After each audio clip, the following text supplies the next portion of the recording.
अलवर के थाना गाजी गैंगरेप मामले में आज विशेष न्यायालय ने अपना फैसला सुनाया।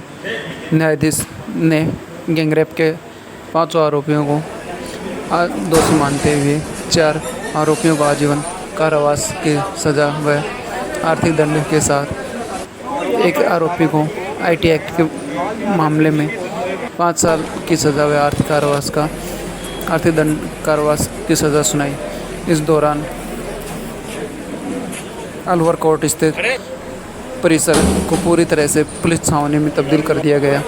वहीं मामले को देखते हुए जयपुर एनआईजी एसएन आगिर, अलवर एसपी तेजस्विनी गौतम सहित पुलिस के तमाम बड़े अधिकारी उपस्थित रहे। पीड़िता को न्याय मिलने के बाद सभी लोगों ने कोर्ट के फैसले का स्वागत किया और कहा कि अगर यह एक बहुत ही बढ़िया फैसला है जिससे आने वाले दिनों में जो घटनाएं घटित हो रही हैं उस पर लगाम लग सकेगी। वहीं 5 आरोपियों को पुलिस ने गहरी सुरक्षा के बीच कोर्ट परिसर में पेश किया, जिसके बाद कोर्ट ने जैसे ही सज़ा सुनाई तो सभी आरोपियों को पुलिस ने जेल में दाखिल करवाया। आपको बता दें कि अलवर ज़िले के थाना गाजी में पिछले साल अप्रैल माह में एक विवाहिता के साथ दुष्कर्म का मामला सामने आया था, जिसके बाद पूरा क्षेत्र देश विदेश में चर्चित रहा था। वहीं इसी दौरान लोकसभा के चुनाव भी आयोजित किए जा रहे थे। यह घटना 26 अप्रैल की बताई जा रही है। वहीं मामला 6 मई के बाद दर्ज हुआ बताया है। आरोपियों की पैरवी के लिए 3 वकीलों ने अपना जोर आजमाइश की। वहीं पीड़िता पक्ष की ओर से सुप्रीम कोर्ट के वकीलों ने भी मामले में पैरवी की और पीड़िता को पूरी तरह से न्याय दिलाने की कोशिश की गई। अलवर कोर्ट परिसर में लोगों का हुजूम उमड़ पड़ा, जिससे ताकि वह इस मामले की सज़ा क्या मिलती है दोषियों को वह सुन सके। रामजीवन बोध जो पीड़िता के वकील हैं, इस केस को आप लगातार देख रहे हैं और आपने एक बड़ा अथक प्रयास करके एक बालिका को, एक महिला को न्याय दिलाया है। क्या मानते हैं, क्या फैसला है और ये फैसला ऐतिहासिक है तो इसका इम्पैक्ट क्या रहेगा? फैसला तो ऐतिहासिक है क्योंकि कानून व्यवस्था में जिस तरह से विश्वास रखते हैं और जिस तरह से पीड़िता के साथ में दुराचार हुआ था उसको देखते हुए एक फैसला ऐतिहासिक है कि आने वाले समय में समाज को नया मैसेज जाए कि इस तरह से सामाजिक कृत्य, क्योंकि सोसाइटी के खिलाफ जो कृत्य होता है उसमें इस तरह फैसला आना बहुत ज़रूरी था, क्योंकि आजीवन कारावास टिल टू डेथ तक जो मिला है एक बड़ा फैसला है। मैं न्यायालय के इस फैसले का स्वागत करता हूँ। जो जज हैं उनकी इस मामले पर जो सोच है, उन्होंने जो फैसला दिया, माननीय न्यायालय की सोच ये रही है कि जिस तरह से माननीय न्यायालय ने वीडियो और फोटो देखने के बाद जिस तरह से माननीय न्यायालय का जो व्यूज़ थे, विचार थे कि मानवता के खिलाफ जो कार्य हुआ है इस तरह से कार्य दोबारा घटित ना हो, लोगों के बीच में ऐसा मैसेज ना जाए कि ऐसा कार्य करने के बाद भी लोग बरी हो सकते हैं, तो उसको देखते हुए माननीय न्यायालय ने डिसीजन अच्छा दिया है। जज साहब का क्या स्टेटमेंट था लास्ट जब उन्होंने डिसीजन सुनाया? जज साहब का स्टेटमेंट था कि ये जो सजा दे रहा हूँ इसमें किसी तरह की कोई रियायत ना बरती जाए, कहीं ना कहीं इसका इम्पैक्ट आगे जाए। जी, जो सजा हुई है और उसमें कौन कौन लोग मुलजिम घोषित हुए हैं और उन पर क्या क्या सजा है? मुलजिम है अशोक, मुलजिम जो है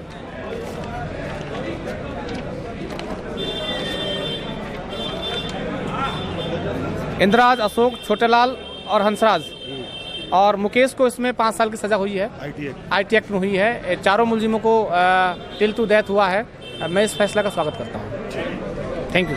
फैसले का आने वाले दिनों में क्या इम्पैक्ट होगा? न्याय की जीत है और आज जो समाज में जो इस प्रकार का माहौल चल रहा है दुष्कर्म बाबत, तो यह समाज में एक अच्छा मैसेज जाएगा और इसका बेनिफिट मिलेगा। क्या फैसला है, उस फैसले के बारे में थोड़ा बता दिए, और जज साहब का के शब्द क्या थे जब इस फैसले को सुना थे? जज माननीय न्यायालय द्वारा इस घटना को चीरहरण और से भी बुरे इसको ये घटना मानी है और इस प्रकार के कठोर से कठोर दंड जो दिया जाना चाहिए मैक्सिमम कठोर सजा न्यायालय द्वारा श्रीमान को प्रदान की। मामले को देख रहे हैं, इसमें कौन कौन लोग मुलजिम घोषित हुए हैं और उनको क्या सजा मिली है? इसमें 6 आरोपियों के विरुद्ध चालान पेश किया गया था, जिसमें से एक नाबालिग हो गया था, उसका ट्रायल अलग चल रहा है। बाकी इसमें 5 आरोपियों का आज सज़ा सुनाई गई है, जिसमें 4 आरोपियों को आजीवन कारावास, उनके प्राकृतिक जीवन काल तक सज़ा सुनाई गई है, तथा मुकेश एक वीडियो वायरल कर रहे हैं उसको 5 वर्ष की सज़ा सुनाई गई है मैक्सिमम। चारों के क्या नाम है? हंसराज, छोटेलाल, अशोक और इंद्राज। किन किन धाराओं में उनको सजा हुई है, थोड़ा सा बता। 147, 341, 149, 342, 323, 354, 354 कै, 376 डी, 506, 509, 386, 395, 365, 327 IPC की धाराएँ तथा 31U, 31W1, 31W2 और 3258, 325 और 31ZAB और 67 के IT एक्ट और 4/6 महिलाओं का शिष्ट रूपण प्रतिषेध अधिनियम के तहत सज़ा सुनाई गई है। तथा एक इसमें हंसराज है, उसको एक सेक्शन और है 376 2N, इसमें भी दोषी माना है। तथा मुकेश के ऊपर 67 और 67 के IT एक्ट और 4/6 महिलाओं का शिष्ट रूपण अधिनियम के तहत दोषी मानते हुए सजा सुनाई गई। नाम अपना नाम वो बताओ। मेरा कुलदीप कुमार जैन, विशिष्ट लोक अभियोजक। Doctor Satyaprakash Gautam. Satyaprakash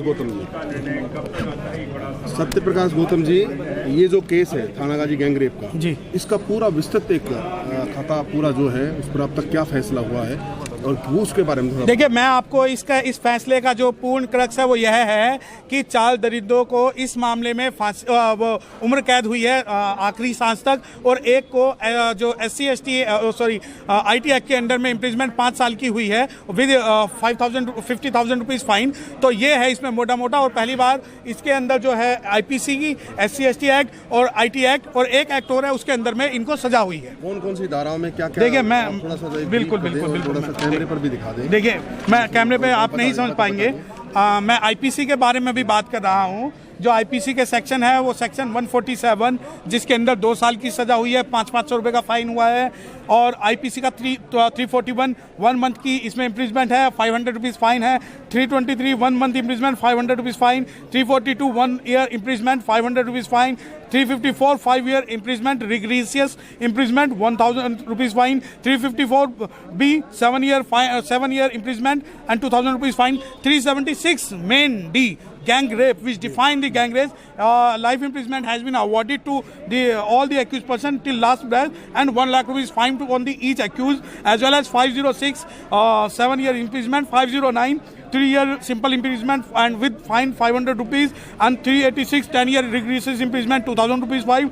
395 10 year regressive imprisonment 2005, and 365 7 year punishment 2000 rupees fine. 327 10 years regressive imprisonment 2 year fine. और हंसराज जो है एक एक्यूज हंसराज के ऊपर 2N 376 सब clause 2 sub clause N life imprisonment, rigorous life imprisonment, 1 lakh rupees fine has been imposed, and section 3 subsection 1 subsection E subsection R subsection S of the SC/ST PO Act, Prevention of Atrocity Act 2016, life imprisonment has been awarded to the accused person of 5,000 rupees, along with section 3 subsection 2 subsection 5A subsection A 7 years simple imprisonment as well as 2,000 rupees fine. And for the accused Mukesh, 60 section 67 IT Act, 3 year regressive imprisonment, 50,000 rupees fine, and under 67 subclause A of the Information Technology Act, 5 year regressive imprisonment along with 50,000 rupees fine. और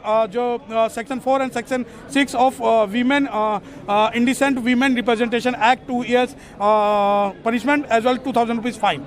ये complete है, एक इसमें zonal भी है जी, उसके लिए भी क्यों सजा हुई होगी? देखिए, अभी उसमें सजा नहीं हुई है, लेकिन उस मामले में अब हम पूरी कोशिश करेंगे कि जो जुवेनाइल है वो एक मेजर एक्यूज की तरह ट्रीट हो और उसका मुकदमा जो है सामान्य वयस्क अपराधियों की तरह यहाँ चले और उन्हें भी मैक्सिमम लाइफ इम्प्रिजमेंट हो, ताकि भविष्य में भारत के अंदर कोई भी भारत की बेटी के ऊपर नज़र उठा के ना देखे। क्या मानते हैं इस फैसले के बाद किस तरह का एक इस फैसले से क्या एक मैसेज जाएगा? और देखिए, पूरे भारत में जब पूरा भारत आज हाथरस की बेटी की तरफ आंख निगाहें उठा के देख रहा है कि उसे न्याय मिलेगा या नहीं मिलेगा, यह जो निर्णय है ये भारत के लोगों के सामने न्याय की एक उम्मीद पेश करेगा, न्याय की एक मिसाल पेश करेगा, न्याय की एक नज़ीर पेश करेगा, जिससे भारत की महिलाएं ना अपने आप को केवल सुरक्षित समझेंगी बल्कि उनका न्याय में, लोकतंत्र में और संविधान में विश्वास भी बढ़ेगा। ऐतिहासिक फैसला बिल्कुल ऐतिहासिक फैसला है, क्योंकि अगर ये फैसले के बाद हाथरस के अंदर में भी जो लोग जो हैं असंतुष्ट हैं, उन्हें भी कहीं ना कहीं उन्हें भी संतुष्टि मिलेगी। पुलिस की भूमिका पर आप थोड़ा सा देखिए, पुलिस ने इस मामले के अंदर बहुत अच्छा काम किया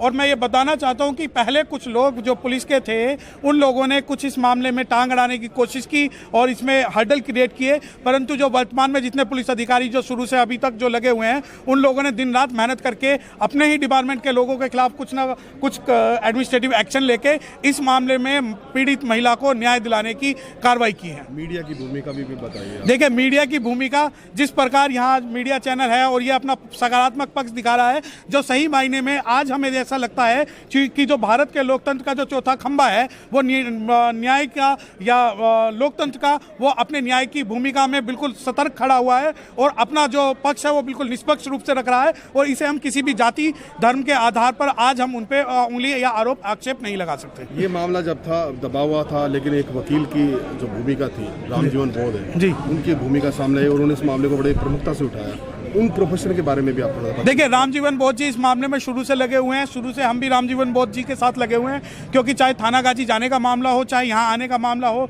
चाहे उसका स्टेटमेंट का मामला हो, चाहे क्रॉस का मामला हो, चाहे ओपीपी साहब से हमारा कंसल्टेंसी का मामला हो, क्योंकि इस मामले में रामजीवन जी का विशेष योगदान है।